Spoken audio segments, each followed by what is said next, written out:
Okay, hi everybody. If we were at school, we would be felting by now, so I'm going to do a video about how to do it. This is sheep's wool, which has been dyed and carded, ready for it to be felted with. You'll see that on the surface I've got a piece of lace. The lace is there to increase the friction that travels through the wool. There's hooks on wool when you look at it under a microscope, and the idea of felting is that we make them catch together. So you start by laying out your wool so that it lies all in one direction. Try and go as quick as I can for you. And the reason for this is because you need it to be touching so that the little hooks on the fibres can get hold of one another.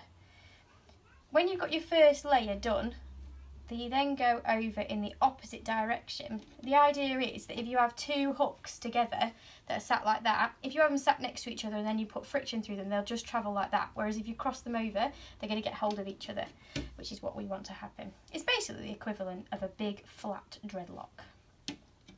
So when you've got your first layer all laid down, you then get your second layer and you're going to do that over the top in the opposite direction, which I remember, so we get those hooks that cross over and latch onto each other like that,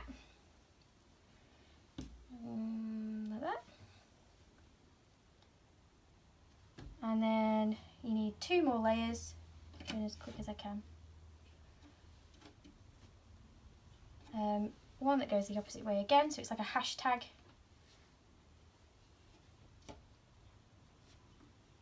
The wool needs to be nice and thin so that the friction will travel through it. The idea is that as you rub the wool together, the friction waves will travel through the wool, causing the hooks on the wool to latch onto one another. And then one more to go.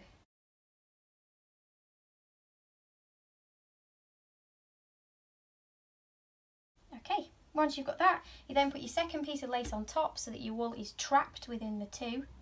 You then cover it with warm water, hence the tray, and spread it out so that all the wool has got water on it. You then put a little bit of soap on it. The soap is there for nothing other than to help your hands to move across the wool, and you need to rub it until you start to get bubbles forming. If you aren't getting many bubbles, it's either that you don't have enough water or that you don't have enough soap. You then have to rub it together, making sure that your work stays really flat, because otherwise it's going lumpy underneath as well. Like that.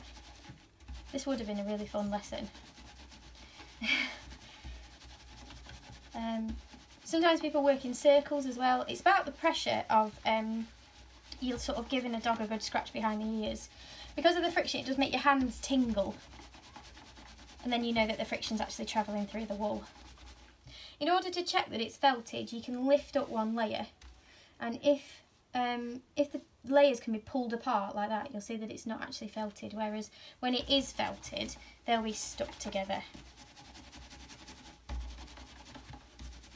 It's done exactly the same in industry, just on a massive scale. So if it's done in a factory, then it's just done by massive machines and rollers, but it's still the same sort of technique. It's still warmth and moisture and then vibrations travelling through it. Okay, then when it is felted, you'll see it starts to stick itself to the lace because it will just grab onto whatever it can get hold of. When it is felted, you can rinse it in cold water and hang it up to dry. And the cold water, a bit like when you go into like a cold bath, makes all of the hooks tighten up like it would with your muscles in order to create a piece of felt. Just give it one last rub, and you should be able to pick it up and give it a rinse and show you.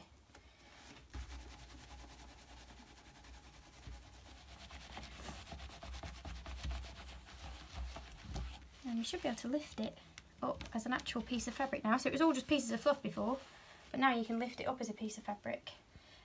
All that needs now is to be rinsed in cold water and then dried, and it's ready to go. And that is felting.